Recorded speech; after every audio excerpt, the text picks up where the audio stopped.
Bismillah, alhamdulillah, wa salatu wa salam ala rasulillah wa ala alihi wa sahbihi wa man wala. Rabbi shrah li sadri wa yassir li amri wahlul 'uqdatan min lisani yafqahu qawli. Mes chers frères et sœurs, aujourd'hui avec l'aide d'Allah tabarak wa ta'ala, notre thème est « Je ne ressens plus le goût des adorations ». Je ne ressens plus le goût des adorations. Allah Azza wa Jalla nous dit Ya ayyuhan nas u'budu rabbakum alladhi khalaqakum walladhina min qablikum la'allakum tattaqun. Ô hommes, adorez votre Seigneur qui vous a créé vous et ceux qui vous ont précédés. Ainsi atteindriez-vous à la piété. Donc ce qui nous est demandé en tant que musulmans, en tant que musulmanes, c'est d'adorer Allah tabarak wa ta'ala. On a été créé pour l'adoration d'Allah tabarak wa ta'ala. Et Allah ta'ala dit wa'bud rabbaka hatta ya'tiyaka al-yaqin, adore ton Seigneur jusqu'à ce que te vienne la certitude. La certitude, c'est la mort. Hélas, quand on regarde aujourd'hui la situation de certains de nos frères et de nos sœurs, et puis je m'inclus dedans, parfois il nous arrive de ne pas ressentir ou de ne plus ressentir le goût de certaines adorations. On va faire la prière parce que c'est une obligation religieuse, n'est-ce pas? Puis certains ils vont rentrer en prière. Regardez, j'ai bien dit certains pour ne pas généraliser. Et tu as l'impression qu'ils sont comme un oiseau en cage. Son rêve, c'est qu'on le libère. Il se sent emprisonné. Il ne ressent pas le délice de la prière.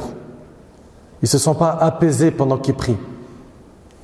C'est une mission qu'il doit accomplir et il se hâte de finir vite sa prière. Pourquoi? Pour enfin être libéré. Voire certains, ils veulent se débarrasser de la salat. Et si aujourd'hui certains sont arrivés à ce stade, c'est parce qu'ils ne ressentent plus ladhatul ibada, le goût, la saveur de l'adoration. Certains vont venir à la mosquée et quand ils vont prier derrière l'imam, pareil, quand est-ce qu'il va terminer? Ils sont pressés de finir la salat. La khutbah de Jumu'ah, l'imam il fait le prêche et il regarde les minutes. Bien évidemment, je peux le comprendre que certains ils ont des obligations professionnelles. Mais certains, ce n'est pas le cas. Et puis, il n'arrive pas à supporter de rester dans le bain de l'adoration longtemps. Le Coran, subhanallah. Ce Coran, Allah Ta'ala nous dit que s'il l'avait fait descendre sur une montagne, Allah il nous dit tu l'aurais vu s'affaisser et se fendre par crainte d'Allah. C'est-à-dire quoi? C'est-à-dire que si nous avions chargé les montagnes de recevoir le Coran, elles se seraient affaissées et se seraient fendues par crainte de ne pas s'acquitter de la vénération due à la parole d'Allah.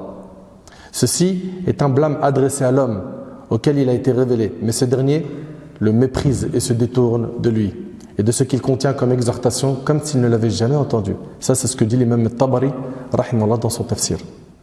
Le livre d'Allah, on va le lire pour se donner bonne conscience, mais c'est quoi? C'est une page, une demi-page par jour, ok? Parfois, il n'y a pas de lecture du tout, et puis après on ferme. Mais par contre, quand il s'agit de lire un roman ou autre chose, ou lire les commentaires de certains influenceurs et influenceuses sur le net, alors là on peut passer des heures. Subhanallah. Et pourquoi on en est arrivé là? Parce qu'on ne ressent plus la saveur, le goût de l'adoration. Le mois du Ramadan, c'est un mois, n'est-ce pas? Un mois de jeûne et d'effort. Un mois dans lequel on est censé faire beaucoup d'adoration, nous rapprocher d'Allah tabarak wa ta'ala, faire le nécessaire pour atteindre la piété. Et hélas, le mois se termine et certains ressortent de ce mois de la même manière dont ils sont rentrés dedans. Ça veut dire qu'il n'y a rien qu'à changer en lui. Rien. Et ça nous rappelle le hadith où le prophète sallallahu alayhi wa sallam il dit il se peut qu'un jeûneur n'ait de récompense de son jeûne que la faim et la soif. Voilà ce que tu as gagné de Ramadan. Tu as eu faim et tu as eu soif. Les récompenses, il n'y a pas, niet. Il n'y a pas un avant et après Ramadan. Certains vont même faire le Hajj, un pilier de l'islam. Subhanallah. Ils vont économiser, ils vont réussir à débloquer des jours de congé pour pouvoir aller au Hajj. Certains ils vont se débrouiller pour garder leurs enfants et tout, c'est toute une logistique. Puis ils vont arriver sur place, ils vont goûter à des stations spirituelles très intenses, ils vont goûter à Arafah, où subhanallah le prophète il a dit Al-Hajj Arafah, le pèlerinage c'est Arafah. Ils vont arriver là-bas, ils vont faire dua, ils vont pleurer, ils vont faire des efforts, ils vont lapider les stèles, ils vont dormir, Muzdalifa, même le sol, etc., etc., etc. Il ressort du Hajj, la seule chose qui a changé de lui, c'est sa coupe de cheveux.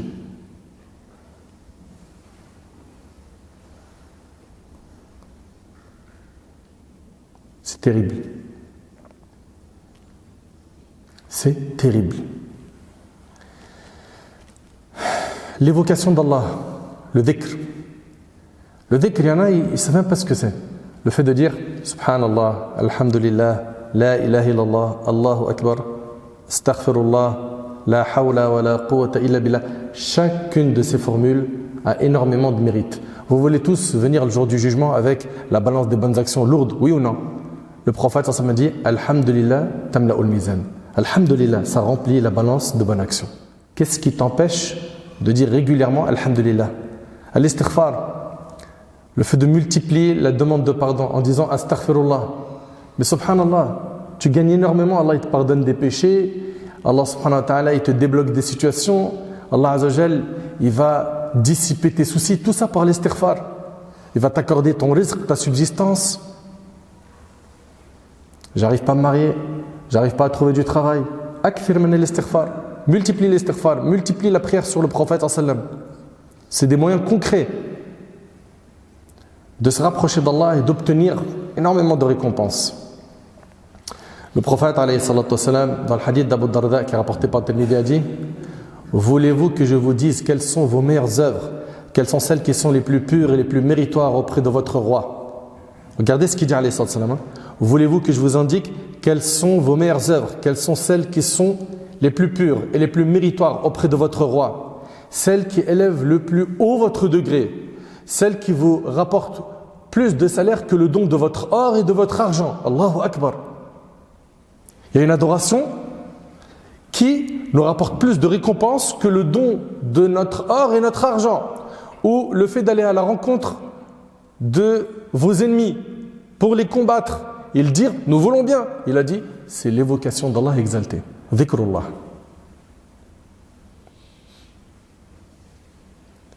Qu'est-ce qu'on attend pour évoquer Allah? Vous êtes dans les transports en commun, au lieu de rester scotché à vos smartphones, à regarder des futilités, voire des péchés, utilise ta langue pour faire du bien, alourdis ta balance de bonne action. Moussa alayhi salam, le prophète Moussa alayhi salam, il a dit Allah, ya Allah, enseigne-moi une parole avec laquelle je me rapproche de toi. Allah lui a dit, dis la ilaha illallah. Moussa alayhi salam, il a dit Allah, ya Allah, tout le monde dit la ilaha illallah. Lui voulait une nouvelle parole. Allah il a dit à Moussa alayhi salam, ya Moussa, si on mettait les 7 cieux et les 7 terres sur le plateau d'une balance et la ilaha illallah sur l'autre plateau de la balance, la ilaha illallah pèserait plus lourd. En termes de récompense, c'est énorme de dire la ilaha illallah. Et on vous l'a dit plein de fois. C'est le seul dhikr, la seule formule d'évocation que vous pouvez prononcer sans bouger les lèvres. Fais le test. La ilaha illallah, la ilaha illallah, la ilaha illallah. Pourquoi donc on ne multiplie pas de dire la ilaha illallah? Pourquoi il n'y a plus de dhikr dans notre vie? Et malheureusement, ceux qui vont avoir un programme de dhikr, afkar al-sabah ou al-masa, les invocations du matin, du soir, ceux qui vont faire du dhikr, tu trouveras que beaucoup d'entre eux disent je ne ressens plus le goût de l'adoration. Je fais du dhikr, je sais que j'ai des récompenses, mais mon cœur il ne capte plus rien. C'est comme s'il n'avait plus de réseau. Quand les assemblées, elles sont pleines de médisance, où on se moque des gens, On est assis pendant des heures à prendre dossier sur dossier. Et on vanne lui et on charrie lui. Et qu'il y a beaucoup de désobéissance, des insultes parfois, des mensonges, etc. Là, les gens ils aiment bien. Hein. Ah, c'est un kiff. Hein. Ah, franchement, on a fait une soirée. C'était inédit. Ah, c'était quelque chose quand même. Hein. Et puis, ces personnes-là qui se reconnaissent, il leur est très difficile de quitter ce type d'assemblée. Ah non, moi je reste jusqu'au bout, moi. Non, vous allez partir à quelle heure? 2h du mat, je suis avec vous jusqu'à la dernière seconde. Et quand il s'agit de venir assister à une conférence où on va parler d'Allah et de son prophète, alayhi salatu wassalam, certains, ils vont faire l'effort. Jazakumullah khair, ils vont venir. Rapidement, tu vas voir ceux qui baillent. Ou ceux qui te disent non, franchement, t'as vu, voilà, aujourd'hui, j'aurais trop aimé venir avec toi, mais. Et il te met une disquette. C'est vrai ou pas? Ou bien d'autres qui vont te dire oh frère, que la religion dans ta vie, il n'y a rien d'autre. Il y a un moment pour tout.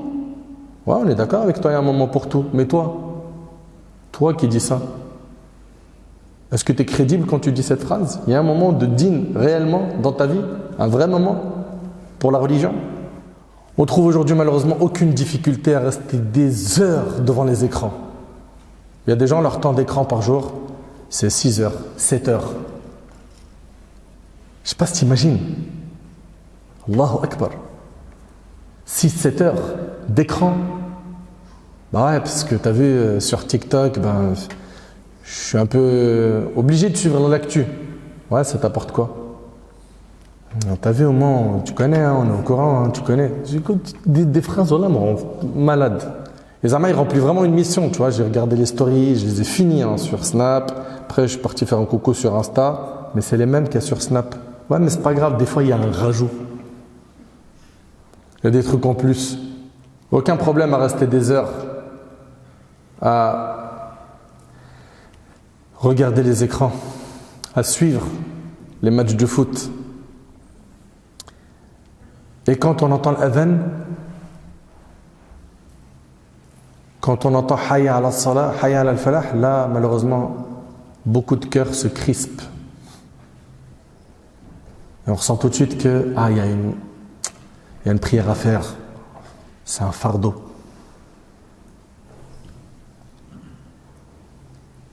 Et ça, c'est vraiment, vraiment, vraiment, vraiment triste. Mes chers frères, mes chères sœurs, tout ce que je viens d'aborder en intro, c'est un constat. C'est un constat qui est que beaucoup de gens ont perdu le goût de l'adoration. Ils ne ressentent plus la douceur de la foi. Et wallahi, que c'est une catastrophe. C'est une calamité. C'est hyper grave. Pourquoi? Parce qu'on en arrive à un stade aujourd'hui où on n'arrive à apaiser notre cœur qu'avec les passions illicites. Et certains ont énormément de mal avec les adorations. Pour eux, c'est se brider l'existence que d'adorer Allah.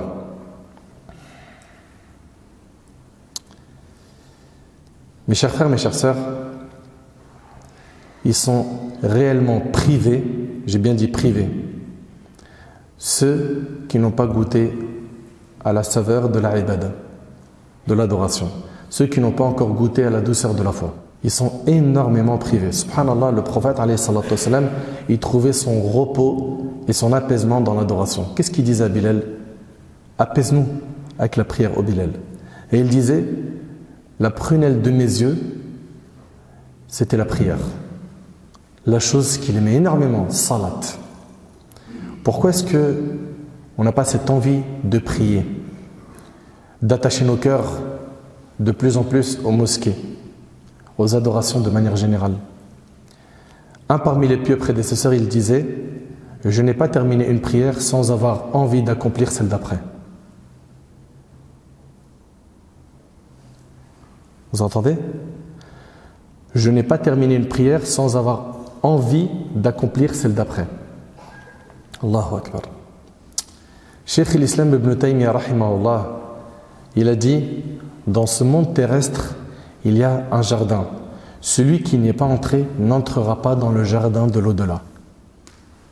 Ce jardin de la vie terrestre, c'est la foi. C'est le paradis terrestre. Et il disait, rahimahullah, mon paradis, mon jardin se trouve dans ma poitrine. Où que j'aille, il reste avec moi, il ne me quitte pas. Son paradis, il est toujours dans sa poitrine. C'est quoi? C'est la foi en Allah.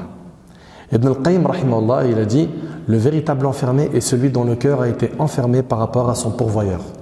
Et le véritable emprisonné est celui que ses désirs ont emprisonné. Subhanallah.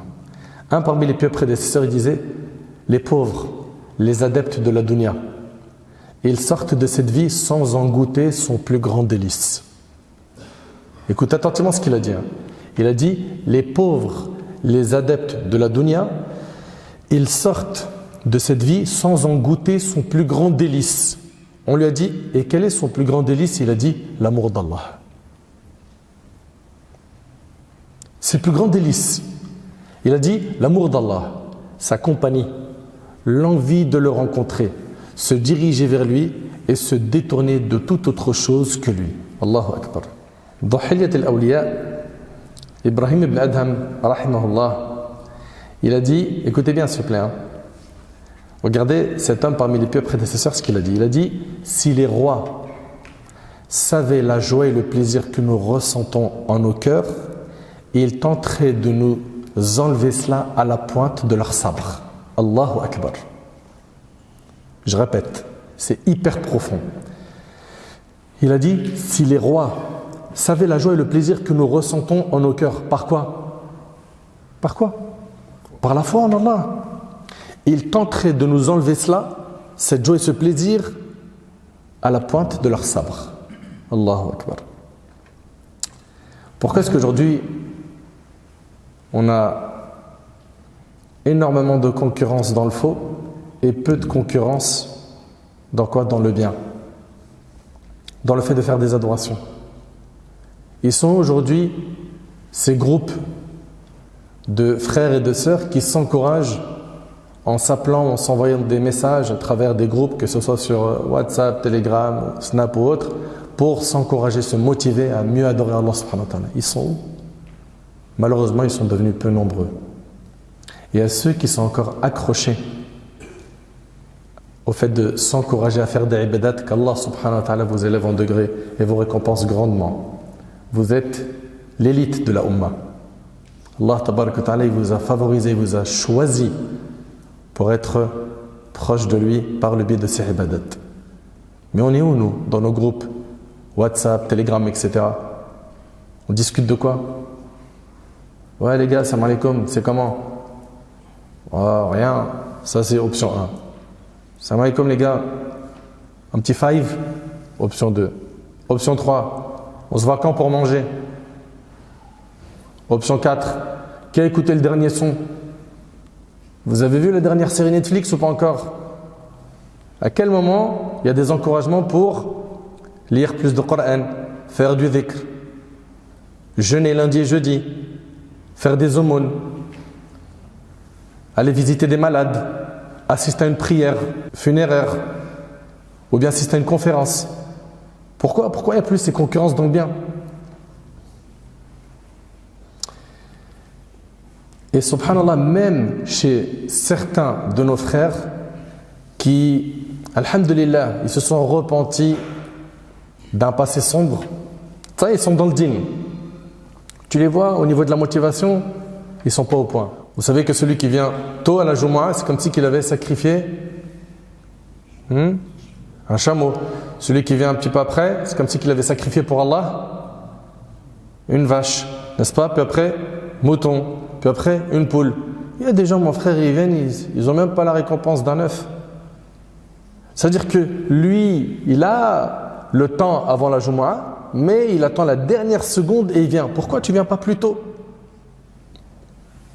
Elles sont où les sunnahs? Le rosl, le fait de s'embellir, le fait de se parfumer, etc. pour venir à la mosquée le jour du vendredi.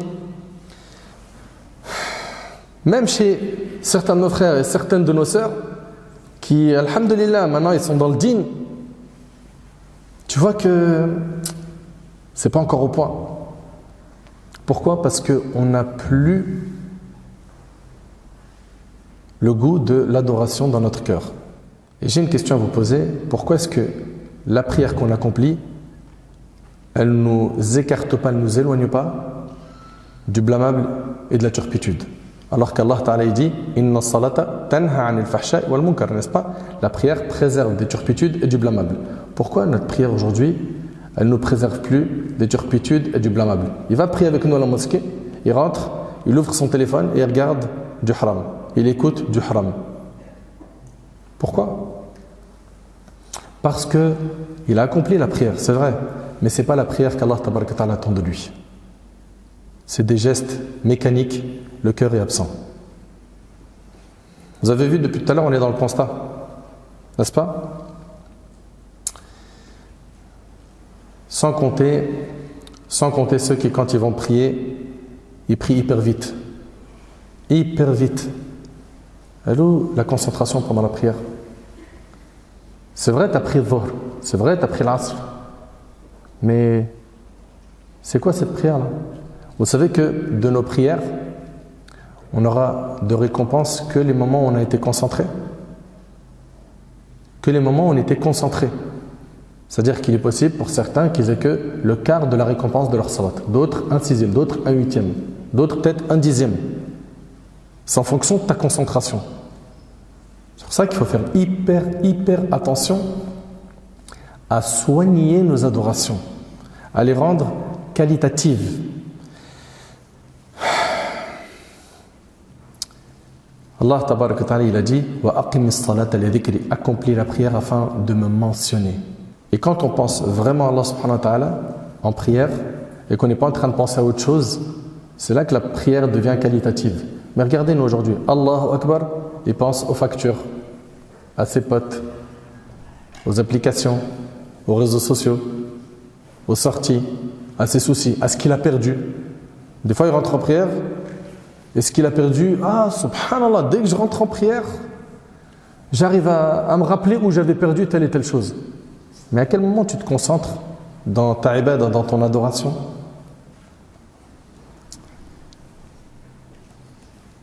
La prière, donc, il faut que quand tu l'accomplis, le cœur soit quoi? Soit bien connecté. Malheureusement, il y a plein de gens qui prient et qui ne savent même pas ce qu'ils ont récité. Ils ne savent même pas combien ils ont fait de rakat. J'en ai fait 3 ou 4, je ne sais plus. Là, ce qu'on vient de faire ensemble, mes frères et mes sœurs, c'est quoi? C'est un constat. D'accord? Maintenant, on va voir quelles ont été les causes qui nous ont amenés à ça. Il faut que tu saches qu'est-ce qui a fait en sorte qu'aujourd'hui, malheureusement, peut-être tu t'es reconnu, hein. En tout cas, moi je m'inclus dedans. Il nous arrive de ne plus savourer comme il faut les ibadat. Et bien, qu'est-ce qui nous a amené à cet état où on ne ressent plus grand-chose quand on fait des adorations, ou certaines adorations? Et à la fin, Inch'Allah, on va donner la solution. La première chose qui a fait qu'on est tombé dans le fait de perdre la saveur de l'adoration, écoutez bien s'il vous plaît, c'est quoi? C'est le fait qu'on s'est lâché dans les péchés. Et surtout les petits péchés. Parce que certains ils vont dire quoi? Moi frère, je bois pas. Moi je touche pas à la drogue. Moi la fornication, t'as vu, alhamdoulilah, je suis loin. Ok, parfait. Qu'Allah te récompense, c'est très bien. Mais ses yeux regardent le haram. Il va lui arriver d'écouter du haram. D'accord? Et on va donc voir que dans sa vie, il y a énormément de petits péchés qui, eux, non seulement ils agissent comme une drogue, mais qui deviennent un voile qui couvre le cœur et qui l'empêche de savourer l'adoration. Donc, le premier point qu'il faudra retenir, c'est que si aujourd'hui on a perdu la saveur de l'adoration, c'est à cause de la multiplication des péchés. Les péchés, comprenez bien, c'est un voile qui empêche le cœur d'être quoi? Réceptif face au rappel d'Allah, qui empêche le cœur de savourer les adorations. Tu as plein de gens qui disent je mets 2-3 réveils, j'arrive pas à prier le fajr, j'arrive pas à me réveiller pour le fajr. Diminue les péchés. Tes péchés qu'on cloué au lit. Tu as plein de gens qui disent Subhanallah, toutes les portes elles se ferment. Chaque fois que j'essaye de monter un projet ou de réussir un projet, ça se ferme. Les péchés. Il faut vraiment comprendre que les péchés, c'est une barrière. Ça bloque les projets. Ça bloque l'accès aux adorations. Et voilà, non seulement on est tombé dedans, mais malheureusement, beaucoup de gens sont devenus quoi? Drogués au péché.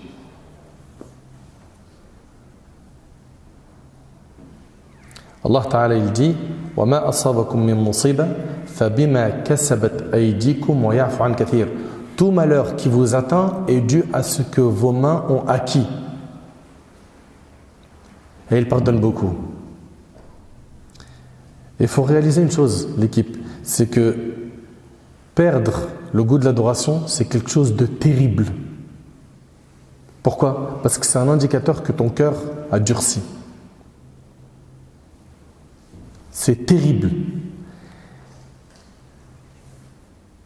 Et Wahib ibn al-Ward, on lui a posé la question suivante, et j'aimerais que vous soyez super attentifs s'il vous plaît. On lui a dit, quand est-ce que le serviteur perd le goût de l'adoration? Est-ce que c'est lorsqu'il commet le péché ou lorsqu'il a terminé de faire le péché? Selon vous, est-ce que c'est pendant qu'il fait le péché qu'il perd le goût des adorations ou après qu'il ait terminé le péché? Je vous écoute. Comment? Ouais? J'ai entendu quelqu'un qui parle ici? Pendant? Ouais? Même avant. Il a dit quoi? Il a dit yafqidu ladhat al-ibada idha hamma bil ma'siyah. Allahu akbar. Il a dit il perd le goût des adorations dès lors qu'il a l'intention de faire le péché. Allahu akbar. T'imagines?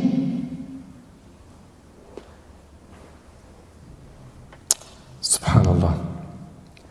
Donc comprenez bien que cette affaire de péché, c'est pas une mince affaire. Il y en a plein qui disent, moi j'aimerais bien revenir vers la prière, j'aimerais trop reprendre la prière. J'arrive pas. J'aimerais trop arrêter la drogue, j'aimerais trop arrêter l'alcool, les fréquentations illicites. J'arrive plus à m'en détacher. Ma relation avec telle fille, j'arrive pas. C'est à cause de tes péchés. Repens-toi, demande pardon à Allah, invoque-le. Montre-lui que tu es incapable. Exprime-lui ta servitude, ta faiblesse, ton besoin. Et t'inquiète pas, Allah tabaraka wa ta'ala, c'est lui le guide. C'est lui le maître. C'est lui qui va te faciliter le chemin de la guider. Il faut que tu fasses des efforts. Donc, la première raison qui a fait qu'on a perdu le goût de l'adoration, vous me rappelez, c'est Naam? C'est la multiplication des péchés. Barakallahu fik. Deuxième raison, écoutez bien. Deuxième raison, c'est la concurrence qui s'est installée entre nous dans la dunya. L'amour excessif qu'on a pour ce bas monde. Je ne sais pas si vous réalisez le prophète alayhi salatu wassalam dans le hadith de Amr ibn Auf al-Ansari radiyallahu anhu. Ce hadith il est rapporté par Bukhari et Muslim. Le prophète il dit fa wallahi mal faqr akhsha alaykum. Il dit par Allah, ce n'est pas la pauvreté que je crains désormais pour vous. Le prophète il n'a pas peur pour nous de la pauvreté. Mais il a plus peur pour nous de quoi? De la richesse. La richesse, c'est une épreuve. Et il y en a beaucoup qui coulent dans cette épreuve. Plein. Plus de zakat, plus d'aumône, plus rien. Et puis il devient un esclave de la dunya au point où il n'y a plus de place aux adorations. J'ai plus le temps pour la prière. L'argent, la dunya. Le prophète il a dit par Allah, ce n'est pas la pauvreté que je crains désormais pour vous, mais je crains plutôt qu'on étende sur vous les largesses de ce bas monde, comme on les a étendues sur vos prédécesseurs, puis que vous vous querelliez alors à leur sujet comme ils se sont querellés et que vous périrez comme ils ont péri. Ouais. Aujourd'hui, on est beaucoup dans quoi? Dans l'apparence. Il faut être bien habillé. Mais pas bien habillé. Non. Il faut être au top de la mode et du luxe. Le nouvel iPhone il est sorti, tout de suite, il me faut le dernier. Les Jordan, les dernières. Les vêtements, pareil. Voiture, scooter, dans n'importe quel domaine, on veut toujours quoi? Le top. Et concernant le paradis, non, il n'est pas aussi ambitieux. Elle n'est pas aussi ambitieuse. Ah, juste, je rentre, alhamdoulilah. N'importe où. Mais ici, c'est éphémère. Et là-bas, c'est éternel. Normalement, tes objectifs, ils sont inversés. C'est-à-dire, tu mises tout sur là-bas, et ici, vas-y. Bon, ouais, je vais profiter. Pas de problème, il n'y a pas d'interdiction à profiter des plaisirs de ce bas monde. Allah tabaraka ta'ala, il a dit et n'oublie pas ta part dans la vie d'ici-bas. Ce qu'il faut garder en tête, c'est que nous, notre objectif sur terre, c'est de construire l'autre vie. Le prophète il a dit il n'y a de vraie vie que celle de l'au-delà. L'autre, elle est stable. L'autre, elle n'a pas de problème. L'autre, elle est éternelle. L'autre, elle est indescriptible. Elle est mielleuse. Il n'y a aucun problème, aucun souci dans l'autre vie. Et elle ne se termine pas. Elle est éternelle. Et ici, juste ouvre ta boîte aux lettres, tu commences à paniquer. C'est quoi encore ça? C'est une amende? C'est vrai ou pas? Les bouchons, le travail, les collègues de travail, ça se passe des fois bien, des fois non. Toujours des petits problèmes ici. Je tombe malade, si c'est pas moi, c'est un membre de la famille. Il n'y a pas de stabilité ici. Un jour tu ris, un jour tu pleures. Un jour tu es bien, un jour tu n'es pas bien. Mais là-bas, tu es tout le temps bien. Et j'arrive pas à comprendre ceux qui sacrifient l'au-delà pour ce vil bas monde. Comment? Al-Hassan rahimahullah, il a dit j'ai vu des gens pour qui ce bas monde avait moins de valeur que la poussière sous leurs chaussures. Allahu Akbar. Je répète, j'ai vu des gens pour qui ce bas monde avait moins de valeur que la poussière sous leurs chaussures. Subhanallah. Aujourd'hui, il a de l'argent, demain il en perd. La yubaloun, c'est pas un souci. Le plus important, c'est que j'ai pas perdu le capital, ma foi.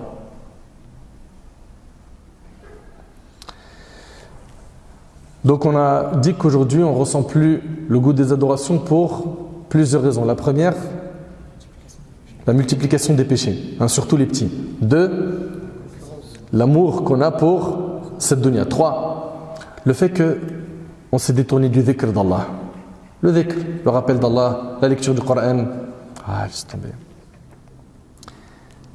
Ouais.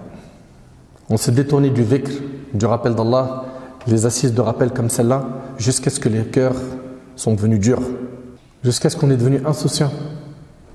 Et cette insouciance a fait qu'on s'est écarté, écoutez bien, du dhikr. On s'est écarté de qiyamul layl, la prière de nuit. Prier la nuit, on parle ici de prière surrogatoire. Également, cette insouciance a fait qu'aujourd'hui on retarde les prières pour rien. On les fait sortir de leur temps. À cause de cette insouciance, aujourd'hui, on a délaissé les sunnas. Ah, vas-y, 2 rak'at après le maghrib, l'ouïtre, c'est bon, c'est pas obligatoire. L'insouciance a fait qu'on a délaissé le livre d'Allah. L'insouciance a donc éloigné le cœur de beaucoup de gens parmi nous des ibadat et des adorations. Pourquoi? Et c'est quoi l'insouciance? L'insouciance, c'est le fait d'oublier l'au-delà. Parmi également les choses qui ont fait qu'on ne ressent plus le goût des adorations, c'est la multiplication des actes autorisés. J'ai pas compris mon frère Nader. La multiplication des actes autorisés. Vous savez, le diable, il a des stratégies. Son kiff, ça serait de te faire sortir de l'islam. Là, il arrive à ça, bingo, il a gagné. D'accord? Il te fait tomber dans le shirk akbar, il te fait tomber dans le kufr, c'est bon, il a gagné. Il n'arrive pas, eh ben, il va essayer de te faire tomber dans les grands péchés. Meurtre, viol, etc. D'accord? Il n'arrive pas. Pourquoi? Parce qu'il a vu que tu étais solide. Il va t'attaquer sur les petits péchés. Fais des petits péchés. Il n'arrive pas, il t'ouvre la porte des actes autorisés. Ça veut dire quoi? Dis-moi, c'est quoi les actes autorisés? Il va faire en sorte que tu vas passer beaucoup de temps dans les sorties. Tu as le droit de sortir, oui ou non? Ok? Shopping. Tu as le droit de faire du shopping. Très bien. Il va aussi te faire passer énormément de temps dans la salle de sport. C'est pas interdit le sport, c'est bien même pour la santé, n'est-ce pas? J'en ai même fait un discours ici. Mais lui, il va te garder longtemps dans la salle de sport. Pourquoi? Pour que tu t'écartes des adorations. Aussi, il va te ramener vers des séries. Il n'y a pas de choses illicites, c'est autorisé. Allez, passe du temps sur ces séries. Ok? Il va aussi t'occuper à écouter des anashids, les chants religieux. Et là, ici, j'aimerais attirer votre attention sur une chose. Les chants religieux, les anashids, tant qu'il n'y a pas de paroles obscènes et les instruments, vous savez que c'est ça qui a été blâmé par les savants de l'islam, ok? Des chants religieux, il n'y a pas tout ça, c'est autorisé en islam. Mais le problème, c'est quoi? C'est qu'aujourd'hui, il y en a certains, ils ont délaissé la musique, et pour aller vers le Coran, qu'est-ce qu'ils ont fait? Ils ont mis au milieu les anashids. Ils ont dit, bon voilà, on va rester dans le sas du milieu, on va au moins arrêter d'écouter des paroles qui sont interdites, etc. Vous entendez aujourd'hui les sons des grossièretés, de la vulgarité, etc. On va donc écouter des chants religieux pour que plus tard un jour, Inch'Allah, on écoute du Coran. Et malheureusement, beaucoup d'entre eux se sont retrouvés à être bloqués dans la station du milieu. Et quand tu regardes dans le concret, ils écoutent plus d'anashids que de Coran. C'est vrai ou c'est pas vrai? Il va dire, ouais, les paroles, elles sont belles. J'ai pas dit le contraire. Mais tu passes tellement ton temps sur ces choses autorisées que tu fais plus d'adoration. Vous suivez? Et donc voilà, ils vont écouter à fond des nashids. Ok? Et tout ça va faire quoi? Va faire que le cœur va faiblir et il n'aura plus la force d'accomplir des adorations. Subhanallah, un parmi les sages a dit, la ta'kulu kathira, ne mangez pas beaucoup. Manger c'est autorisé, oui ou non? Mais manger beaucoup, les excès, ils sont blâmables dans notre religion. La ta'kulu kathira, fatarqudu kathira, parce qu'après vous allez dormir beaucoup. Ok? Et après il a dit quoi? Fatakhsaru 'inda al-mawti kathira, et vous perdrez au moment de la mort beaucoup. Aïcha, la femme du prophète, m'a dit, la première épreuve qui a touché cette communauté après la mort de son prophète a été la satiété, c'est-à-dire qu'ils se rassasient. Lorsqu'ils remplirent leur ventre, leur corps ont pris du poids. Ce qui a affaibli leur cœur et ce qui a fait qu'ils se sont hâtés vers leur passion. Allahu Akbar. Manger, c'est autorisé, oui ou non? Mais quand tu manges à l'excès, qu'est-ce qui se passe? Le corps, il prend du poids. Après, tu deviens lourd, feignant, paresseux. Et après, le cœur, il s'affaiblit. Il n'a plus la force de tenir face aux adorations. Et après, qu'est-ce qui s'ouvre comme porte? La porte des passions. Allahu Akbar. Est-ce qu'on a dit que manger c'est haram? Non, nous on parle des excès. Attention, on n'est pas en train de vous dire que manger c'est interdit. Nous on parle uniquement des quoi? Des excès. Faites-y attention. Donc le fait qu'aujourd'hui, nos frères et nos sœurs se sont noyés dans les choses autorisées a fait qu'ils se sont affaiblis spirituellement. Leur cœur a affaibli. Et ils n'ont plus la force de faire des adorations. Et malheureusement, il y a beaucoup de gens qui sont tombés dans quoi? Dans l'ostentation. C'est-à-dire que, ça y est, maintenant les gens ils savent que je suis dans le dîn. Et comme il affaiblit, il va montrer en apparence la piété, alors qu'en fait, il fait ça pas pour Allah, mais pour qui?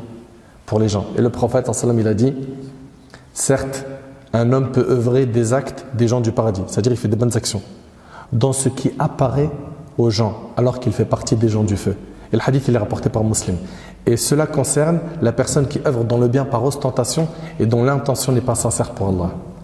Qu'Allah subhanahu wa ta'ala nous accorde la piété et la sincérité dans nos paroles et nos actions. Mes chers frères, mes chères sœurs, sachez que la personne qui n'est pas sincère, la personne qui va mal agir, risque d'avoir une mauvaise fin. En fait, si tu veux, la mauvaise fin ou la bonne fin, elle est décisive pour le croyant. Le prophète, il a dit « Innamal a'mal bil khawatim » les actions ne valent que par leur fin. Vous suivez? Les actions ne valent que par leur fin. Le plus important, c'est ta fin. Et le prophète, il a dit qu'on sera ressuscité de la même manière dont on est mort. Tu es mort sur une adoration, tu seras ressuscité sur l'adoration. Et c'est un bon signe pour toi. Tu meurs sur la désobéissance, le péché, tu seras ressuscité sur celui-ci. Et en fait, toute ta vie, tu fais des actions. Leur résultat, tu vois, comme en maths, égal.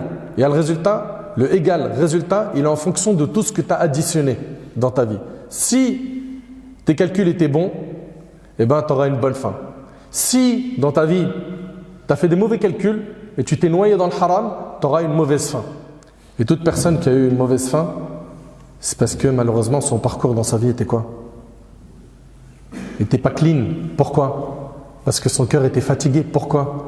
Parce que c'est une personne qui n'a pas entretenu son cœur et qui a perdu le goût des adorations. Mes chers frères, mes chères sœurs, il y a plein de maladies du cœur qu'il faut combattre. L'ostentation, le fait de faire des actions pas pour Allah mais pour les gens. Aussi al-ujb, le fait d'être satisfait de soi-même. Al-ghurur, al-hasad, l'envie, c'est une maladie du cœur. Le fait de souhaiter la disparition des biens des autres. Aussi le fait que tu penses que ton opinion est la meilleure, que tu n'es pas n'importe qui, que tu sors du lot. Et tout ça, ça émane d'un cœur qui n'a pas été entretenu. Le prophète sallallahu alayhi wa sallam, il a dit, il y a dans le corps un morceau de chair. S'il est bon, tout le reste du corps est bon, et s'il est mauvais, tout le reste du corps est mauvais. Ce morceau de chair, c'est le cœur. Mes chers frères, mes chères sœurs, si aujourd'hui, malheureusement, on ne ressent plus le goût des adorations, c'est parce qu'on s'est trop éloigné de la bonne fréquentation. On s'est retrouvé aujourd'hui à aimer les assemblées de futilité. On aime la multiplication des rires, des blagues. Et le prophète sallallahu alayhi wa sallam, il a dit, ne multiplie pas le rire car l'excès de rire tue le cœur. On a le droit de rire, mais c'est l'excès qui est blâmé. Et vous remarquerez qu'en fait, l'islam met un cadre à toute chose pour que tout soit dans le juste milieu. Et chaque excès, il est blâmé.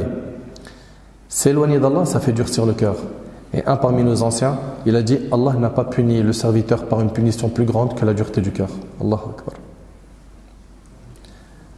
Aujourd'hui, beaucoup de gens se sont retrouvés à fréquenter des mauvaises personnes et ça affaiblit leur niveau spirituel, leurs adorations, jusqu'à ce qu'ils se sont retrouvés aujourd'hui à ne plus lire le Coran. Et il te le dit, avant je jeûnais, avant je trouvais la force de faire du dhikr, je lisais beaucoup de Coran, j'apprenais le Coran, j'arrive plus, je suis plus comme avant, je sais plus, je me suis converti à l'islam, j'étais fort, j'étais super chaud pour faire plein d'adorations, et là je sais plus, j'arrive plus. Souvent ce qui se passe, c'est que ces personnes-là, ils ont un cercle de fréquentation qui est nocif. Nettoie ta fréquentation rapidement. Nettoie ta fréquentation rapidement. L'histoire de la fréquentation là, c'est pas une mince affaire. L'histoire de la fréquentation, c'est quelque chose à prendre au sérieux.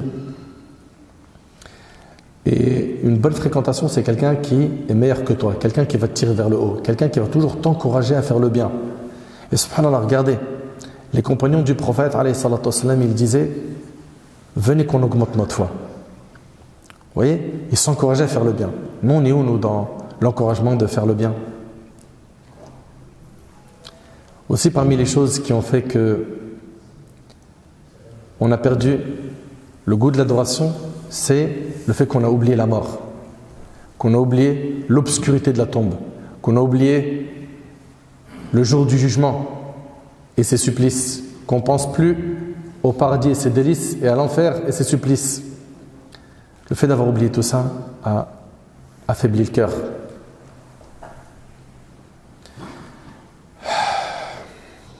Concrètement, mon frère Nader, là on a pu voir qu'est-ce qui nous a amené aujourd'hui à avoir perdu le goût des adorations. Mais la solution, elle est dans quoi? Comment faire pour être quelqu'un de meilleur? Comment ressentir le goût des adorations? Eh bien, la réponse, elle va être avec un seul mot. Un seul mot. Et vous savez, généralement, quand on vous donne 10-15 points, vous ressortez de la conférence ou de la khutba, vous retenez que 1 ou 2 points. On va vous en donner un. Et c'est la solution concrète, et c'est avec ça que je vais terminer, Inch'Allah, cette conférence. Allah tabaraka wa ta'ala, il nous dit وَالَّذِينَ جَاهَدُوا فِينَا لَنَهْدِيَنَّهُمْ سُبُلَنَا وَإِنَّ اللَّهَ لَمَعَ الْمُحْسِنِينَ. Allah ta'ala, il dit, et quant à ceux qui luttent pour notre cause, c'est-à-dire qui vont faire des efforts pour la cause d'Allah, nous les guiderons certes sur nos sentiers. Allah, il va les guider vers le chemin de la guidée. Allah est en vérité avec les bienfaisants. Donc comment faire pour retrouver le goût des adorations? C'est avec un seul mot, et retenez-le s'il vous plaît, c'est avec l'effort. Avec l'effort. L'âme, elle est incitatrice au mal. L'âme, elle aime la paresse. L'âme, elle n'aime pas l'effort. Parce que c'est un effort de se réveiller pour le Fajr. C'est un effort de se débrouiller pour ne pas faire sortir les prières de leur temps. C'est un effort, le fait de ne pas regarder le haram sur son smartphone ou son ordi. C'est un effort, le fait de ne pas écouter du poison dans ses oreilles et d'écouter le Coran. C'est un effort d'étudier la religion alors que l'âme, elle n'aime pas ça. C'est un effort, le fait d'ouvrir des livres de sciences religieuses et d'essayer d'apprendre et d'étudier alors que l'âme, elle préfère un écran pour regarder un film ou des lives sur TikTok, des trucs qui servent à rien, voire qui nuisent. C'est un effort. Et toutes les personnes qui étaient très loin d'Allah et qui sont devenues des personnes pieuses, qui sont sérieuses dans le dîn, c'est des personnes qui ont fait des efforts. Prends-toi en main. Cette âme, c'est pas elle de te dicter ce que tu dois faire. C'est à toi de lui dicter ce qu'elle doit faire. Allah Ta'ala dit Qad aflaha man zakkaha, a certes réussi celui qui a purifié son âme. L'âme, c'est toi qui lui dis quelle nourriture prendre. C'est pas elle qui te nourrit de haram. C'est toi, tu lui dis voilà le chemin, va tout droit. Et on n'a pas dit que c'est facile. C'est pour ça que le prophète sallallahu alayhi wa sallam a dit la marchandise d'Allah vaut cher, la marchandise d'Allah c'est le paradis. Le paradis, il coûte cher. Il va falloir que tu fasses des efforts. Regardez comment les gens, pour l'argent et pour la dunya, ils font énormément d'efforts. C'est vrai ou pas? Là, il s'agit du paradis. Donc, le mot de la fin de cette conférence, c'est fais des efforts. Fais des efforts dans les invocations pour demander à Allah qu'il te guide. Fais des efforts en recherchant une nouvelle fréquentation. Et viens à la mosquée, tu la trouveras. Pourquoi tu n'es pas ici pour le Maghrib et l'Isha? Au moins, toi qui es peut-être à l'école ou au travail, viens dans la mesure du possible au maximum à la mosquée. Tu trouveras une bonne fréquentation ici dans la maison d'Allah. Fais des efforts pour écouter le Coran, même si tu ne le comprends pas. Combien ils sont nombreux, ils ont écouté des clips en toutes les langues qu'ils ne comprenaient pas, mais par rapport au Coran, ils te disent « je ne comprends pas ». Et alors, ce n'est pas une raison. Tu as écouté des sons en espagnol, tu ne comprends rien en espagnol, ou en américain, etc. Fais des efforts dans le fait d'apprendre la religion, de bloquer dans ton planning un moment où tu apprends la religion comme tu as un créneau pour le sport, comme tu as un créneau pour voir tes potes ou ta famille. Donc, comprenez Allah barik fikum que si on veut retrouver le goût des adorations, il va falloir faire quoi? Faire des efforts. Un parmi les plus prédécesseurs, et c'est avec ça que je termine. Il a dit, pendant 20 ans, j'ai fait des efforts pour savourer le Coran.